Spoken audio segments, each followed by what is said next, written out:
careful, Grandpa. That relic might shoot dust instead of bullets." They laughed at him, mocked his rifle, smirked at his age, and called him Gramps like it was a joke. But the old man didn't flinch. He just rolled up his sleeve. That's when it happened. The room froze because the tattoo on his forearm, a dagger wrapped in a serpent, wasn't just ink. It was a warning. A symbol tied to a unit that officially never existed. Then came 3 shots, 1 hole, and the room silent like they'd just seen a ghost. This is the story of Lane 7 and the quiet man who earned it forever. The sun was already working overtime by mid-morning, casting hard light across the cracked clay of rural Texas.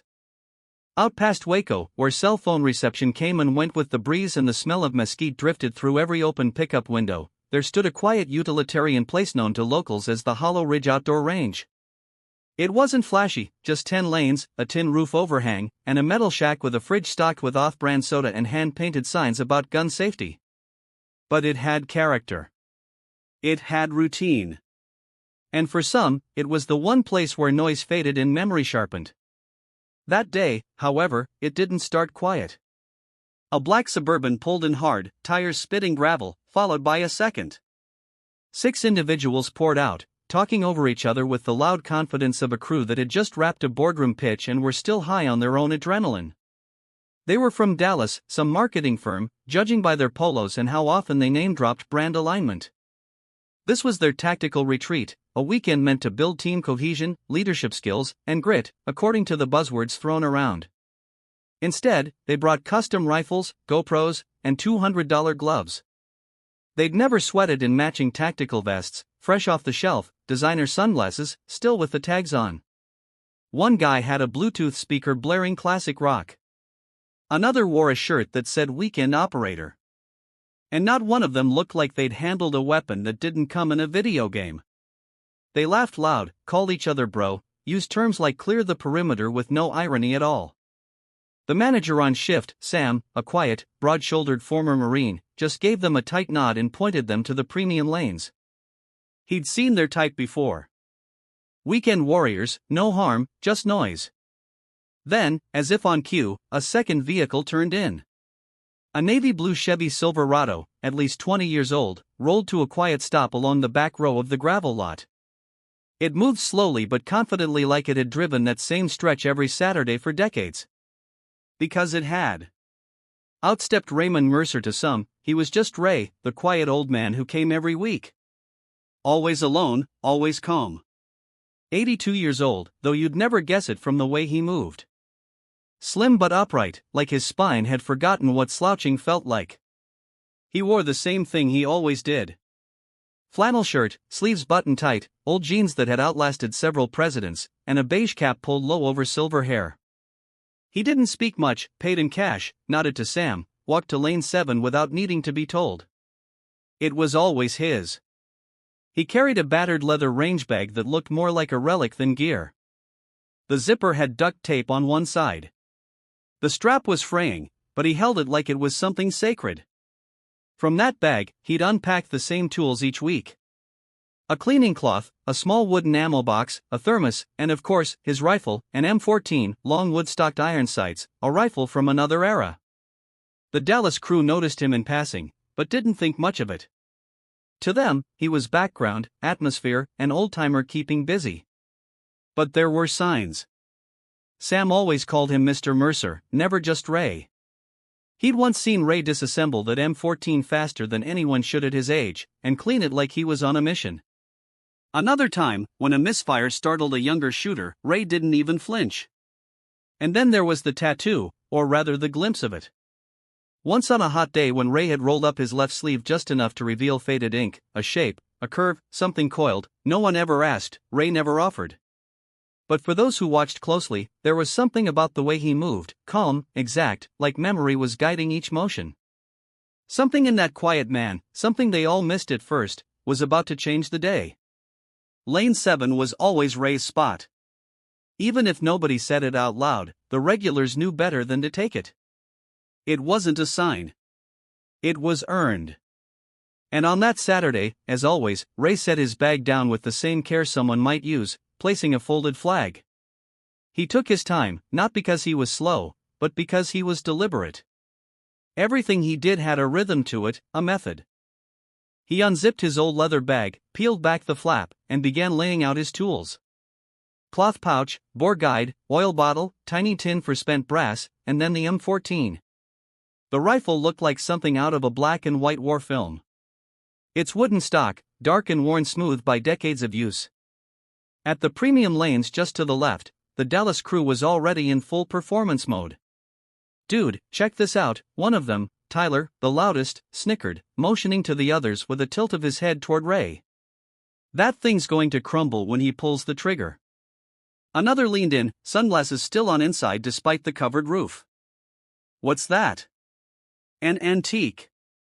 Did he borrow it from a museum display?" Sam heard it all from the bench near the check-in window. He was wiping down a scope mount, but his ears stayed locked in, jaw tight. He looked at Ray, wondering if the old man heard. If he did, there was no sign of it. Ray didn't flinch, didn't glance over.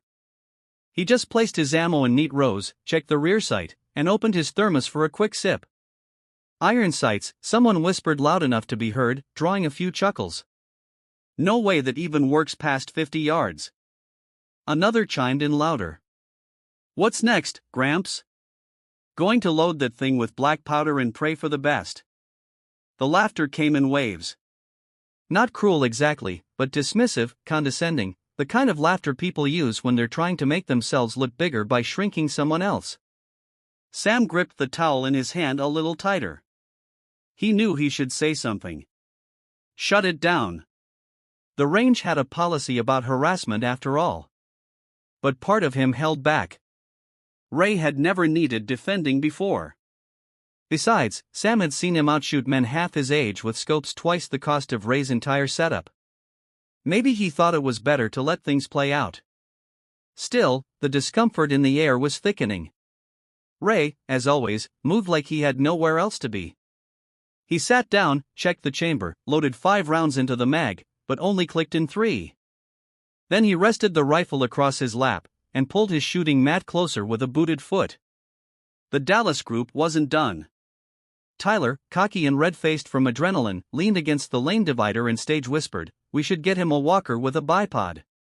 Might help stabilize the dinosaur." Sam looked up. Then his marine instincts were twitching. One of the women in the group, Rachel, chuckled at the line, but then glanced toward Sam.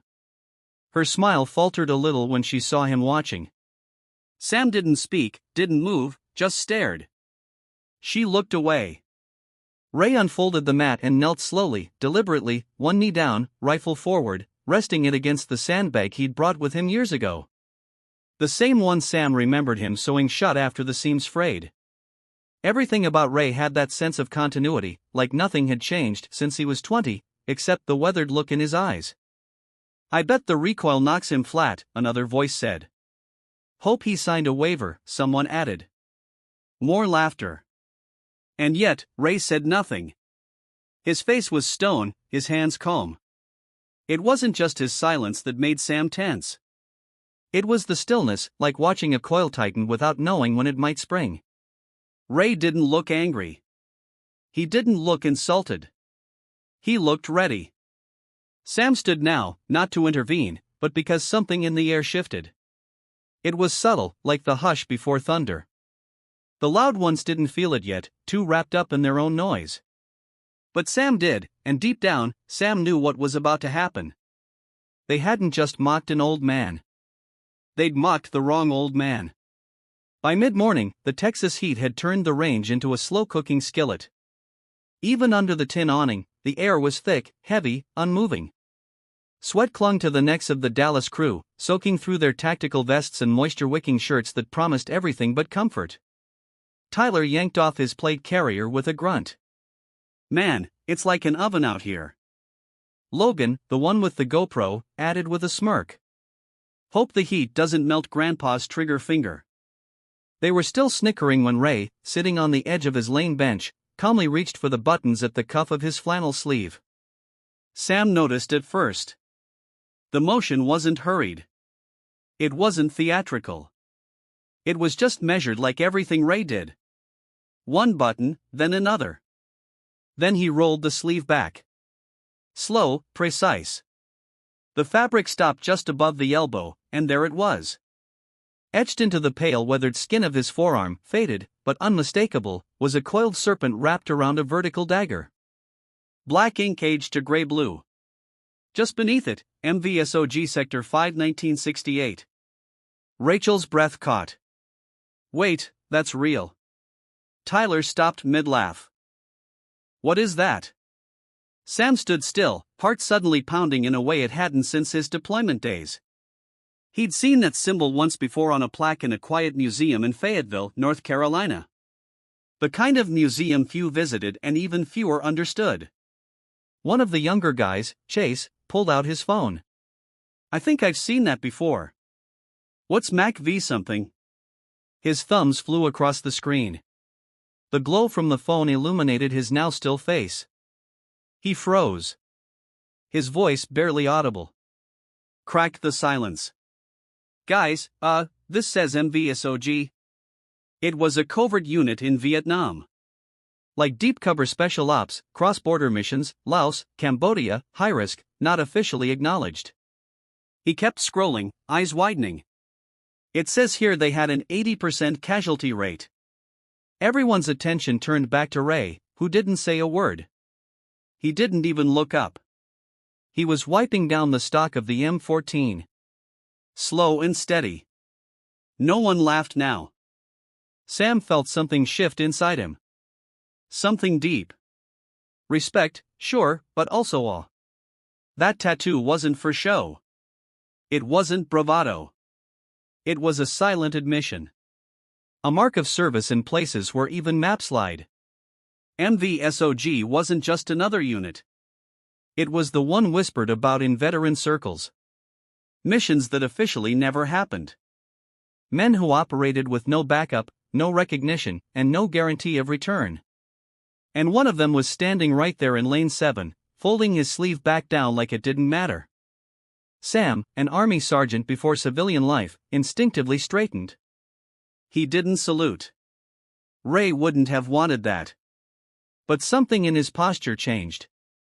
Something in the air changed, too. Tyler took off his sunglasses slowly. So, that's real. Chase turned his screen toward them. It's more than real, dude. These guys, they were ghosts. Even Logan, the guy who'd been live streaming for half the morning, had removed his camera. He wasn't recording now. He was watching with a strange quiet in his eyes. Reverence, maybe even regret. Rachel took a step forward, her voice lower than before. My granddad, he served in Nam. He never talked about it, just got quiet when it came up. I wonder if she didn't finish the sentence. Ray still hadn't spoken. He loaded 3 rounds into the magazine, deliberate, smooth, and stood, placing the rifle back into firing position. His eyes locked onto the target downrange, and everything else faded. No more jokes, no more smirks, just the sound of boots on gravel, quiet breathing, and the slow hum of wind shifting through the metal awning. The tattoo said everything he never had to. And finally, they started to understand. This wasn't just some quiet old man at a firing range. This was someone who had walked into places others didn't come back from. This was someone who had done things they would never have the clearance or the courage to imagine, and they'd mocked him until now.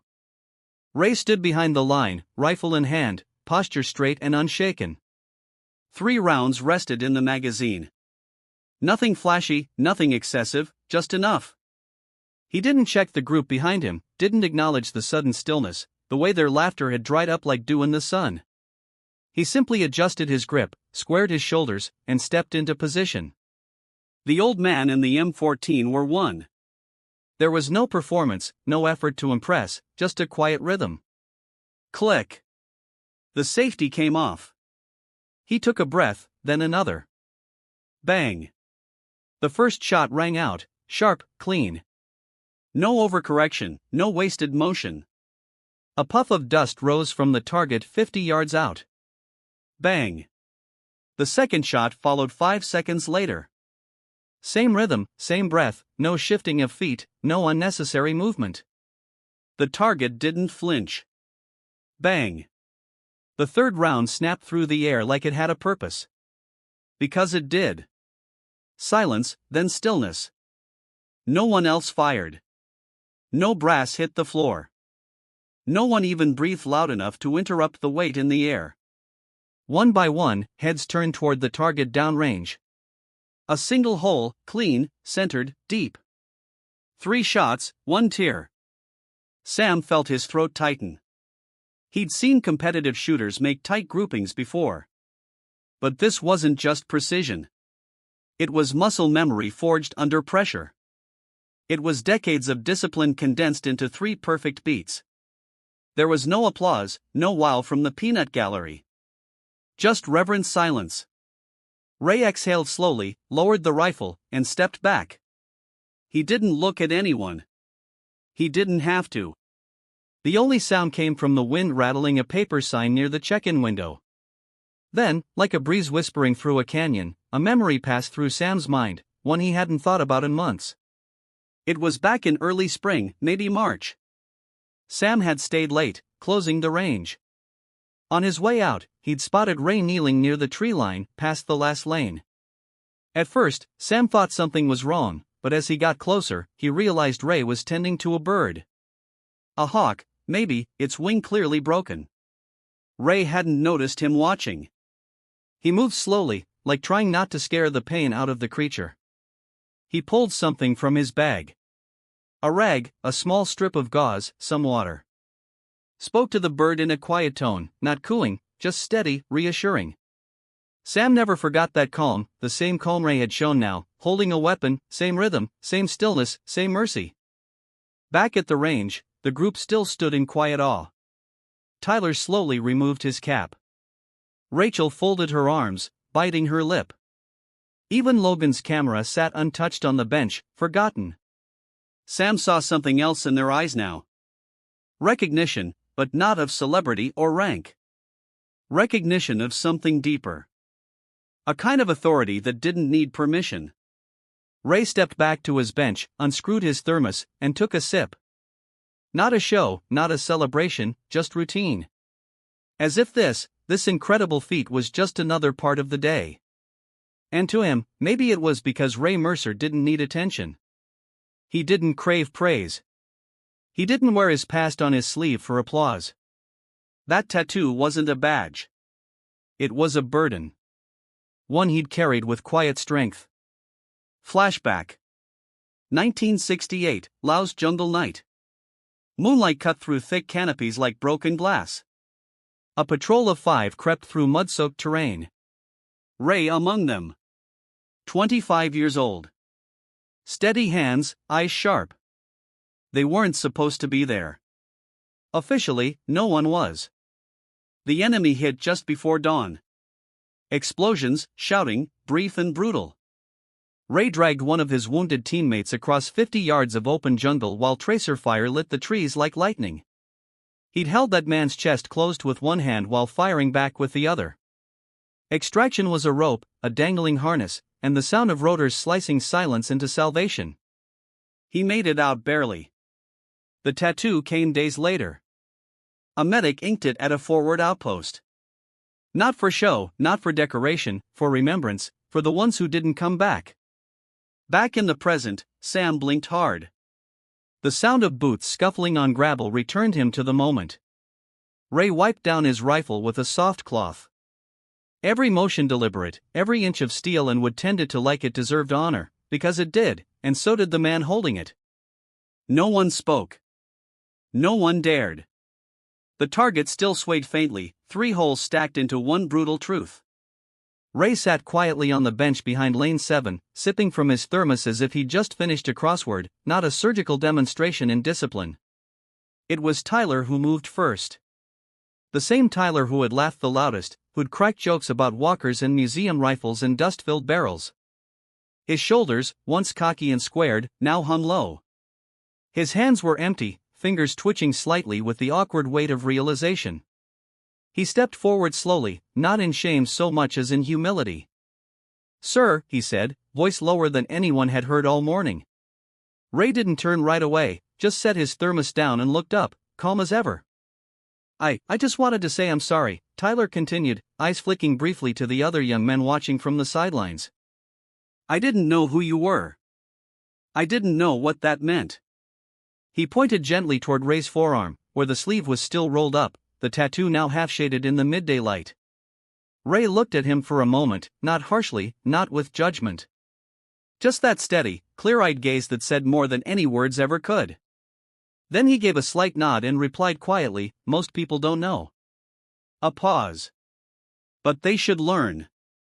That simple phrase hung in the air like the last line of a book. Final, but lingering. Behind Tyler, Logan, still holding his phone, mumbled something to himself, then opened the call app. He hesitated, glanced at Ray, then dialed. "Who you calling?" Chase whispered. "My dad," Logan muttered. "He was in Nam, 101st Airborne." He put the phone on speaker. 3 rings. Then an older voice picked up, rough and familiar. "Logan." "Hey, Dad," he said, voice tightening. "I'm at this range in Hollow Ridge. There's this guy here, older, real quiet. He's got a MACV-SOG tattoo." There was a long pause on the line. A silence so sharp it cut through the Texas air. Then the voice came back slower now. "Reverend, you show that man respect," his father said firmly. "You understand me? He's the reason I came home. Him and the ones who didn't." Logan swallowed hard. Yeah, I understand." The call ended and Logan stood there a second longer, just staring at the gravel between his boots. When he finally looked up, his face was different. Less like a boy on a weekend trip. More like a man who'd just seen a part of the world no one had warned him about. Rachel stepped forward next quietly. "Wasn't luck, was it?" she asked. Ray gave a faint smile. "No," he said simply. "It was practice and remembering what mattered." Chase removed his gloves and set them on the bench. No one was shooting anymore. The range felt less like a place for recreation and more like a sanctuary. The benches became pews. Lane 7, an altar. Sam, still standing near the check-in window, watched it unfold with something between pride and solemnity. He'd seen confrontations before, but never one that turned into a redemption so purely, so simply. Respect wasn't demanded. It was earned. And in that moment, Ray had earned it without saying a word about who he was, without flashing medals or handing out war stories. He didn't need to. His presence, his skill, and his silence spoke louder than any uniform ever could. Tyler looked at Ray one more time. "Thank you," he said quietly. "For what?" Ray asked, not accusing. "Just curious." Tyler shrugged. "For still being here?" Ray nodded once. "Some days?" "Well, that's enough." No grand speech, no movie-worthy soundtrack swelling in the background. Just silence again. This time, not from shock, but from reverence. One by one, the group stepped back. Their rifles remained on the racks, their ammo untouched. They hadn't come to fire anymore. They'd come to learn. And for once, they understood that real warriors don't always carry the loudest weapons, but the heaviest memories. The sun crept higher, spilling sharp light through the open sides of the range, casting long shadows across the concrete floor, but no one noticed the heat anymore. The group that had once swaggered through the gate, laughing and posing for social media, now sat quietly on the benches behind the lanes. Gear untouched, rifles set aside. Not a single trigger finger twitched. There were no more selfies, no more war stories invented on the fly, just silence and a strange stillness that hung over the gravel like a fog of respect. They weren't playing soldier anymore. They were listening. Logan had taken off his GoPro entirely, setting it gently beside his unused extra mags. Tyler had slid his customized AR back into its case without a word. Chase simply sat with his hands clasped, elbows resting on his knees, staring at the target Ray had left behind. It was still pinned up there, still clean, still showing that one deep tear. 3 rounds, same hole, a reminder. Ray sat at the edge of Lane 7's bench, cloth in hand, gently running it along the barrel of his M14. He didn't rush. Every motion was precise, like a craftsman sharpening a tool he still depended on. Across from him, Emily stood. She was the only one still on her feet, though not out of defiance. She moved quietly, stepping up to Ray, not with hesitation, but with care. "Sir," she said softly. "I just wanted to say thank you." Ray paused. He looked up at her, eyes calm but unwavering. He didn't smile exactly, but something in his expression softened just a little. "It's not about glory," he said, voice low. "It's about staying sharp." Emily nodded slowly. "I think we all missed that part." Ray returned to his task, brushing over the rifle's receiver with the same slow rhythm. Sam leaned against the wall near the sign-in desk, arms crossed, watching it all unfold. He wasn't smiling either, but his jaw had unclenched, and something in his chest eased for the first time that day. He'd seen young men with expensive gear before, men who thought a vest and a loud voice made them tough. But it wasn't often he saw them humbled like this. Not by discipline, not by skill, and certainly not by an old man with nothing to prove. The shift was real, palpable. The Dallas crew didn't pack up quickly. They didn't joke around. They didn't rush back to their SUVs and high-dollar gear bags. Instead, they lingered. Chase pulled his hat off. Logan wiped his sunglasses clean, but didn't put them back on. Tyler, who once couldn't stop talking, sat in silence with his chin in his hand, looking out at the target like it had whispered something he didn't yet understand. Ray finished cleaning the rifle and slid it back into its case. Even the way he zipped it closed had intention, quiet, final, like closing a chapter he didn't plan to reread. As he stood, the bench behind him creaked softly. He slung the worn strap of his range bag over one shoulder, thermos in the other hand, and turned toward the gravel path that led back to the parking lot. He didn't look for acknowledgement. He didn't need it, but he had it fully, completely. Emily stepped aside to let him pass. And as he did, she whispered again, just loud enough for only him to hear. "I'll remember today for the rest of my life." Ray didn't respond, but the slight tilt of his head, just barely perceptible, was all the answer she needed. Behind them, the once boisterous crew remained seated, quiet in their own reflections. They hadn't come to be changed, but they had been. Ray walked back toward his old Chevy Silverado, gravel crunching beneath his boots.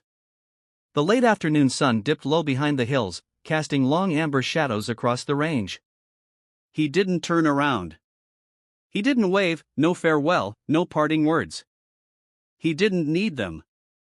There was no fanfare. Just the sound of cicadas starting up in the distance and the creak of the driver's door as he pulled it open. He placed the M14 gently in its case across the back seat. The thermos, now nearly empty, slid into the cup holder beside a radio dial worn smooth from years of turning. A familiar voice on the local AM station introduced a track. Miles Davis, something from the late 60s, and Ray leaned back into the seat, exhaled, and let the brass horns wash over the silence in his chest. Back at the range, no one had touched Lane 7. They simply watched the taillights disappear down the dirt road, red dots slowly swallowed by dust and distance. Logan was the first to speak. "I took a picture," he said hesitantly, "of Tattoo when he rolled up his sleeve. It felt wrong then, but now," he trailed off. No one stopped him as he pulled out his phone and uploaded the image. No caption, no hashtags, just the photo, a weathered forearm, a faded tattoo of a serpent wrapped around a dagger, and those chilling words beneath it. MACV-SOG Sector 5 1968. By nightfall, the post had caught fire. Veterans from across the country began commenting, some with usernames like Jungle Rat 69 or Delta Quiet 73. Others just left initials in single words like respect. A few uploaded old photos of their own, tattoos that looked eerily similar, black ink that had bled with time, just like Ray's. "My uncle had that same symbol," one comment read. "He never talked, not once. Now I understand why. That's the real deal." Another wrote, "You don't earn that tattoo on a base. You earn it deep in a jungle no one ever admits we were in." "Those guys were ghosts," a former Green Beret commented. "And we owe them everything," historians chimed in next. then journalists, then military archives pages. The post was shared across forums, subreddits, vet groups, Facebook timelines, and email chains. Each one spreading the same hushed reverence. And at the Hollow Ridge Range, Sam made a quiet decision. The next morning, before the range opened, he walked to Lane 7 with a small wooden plaque he'd carved himself overnight. He screwed it into the post above the bench. Burned into the wood. Lane 7, reserved in honor of Raymond Mercer, MACV-SOG.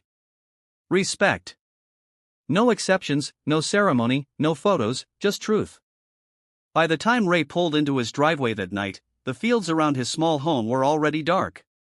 He turned off the ignition and sat in the truck for a moment longer. The jazz was still playing. No medals hung on his walls, no framed flags, no shadow boxes, just one photo on the windowsill inside the house. 5 young men in jungle fatigues standing shoulder to shoulder in front of a chopper. Their faces hard, eyes sharp. Ray was in the middle, younger but unmistakable. Beneath it, a handwritten label, Laos, Sector 5, 1968.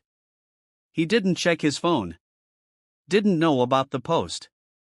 Didn't care to because men like Ray didn't do it for attention.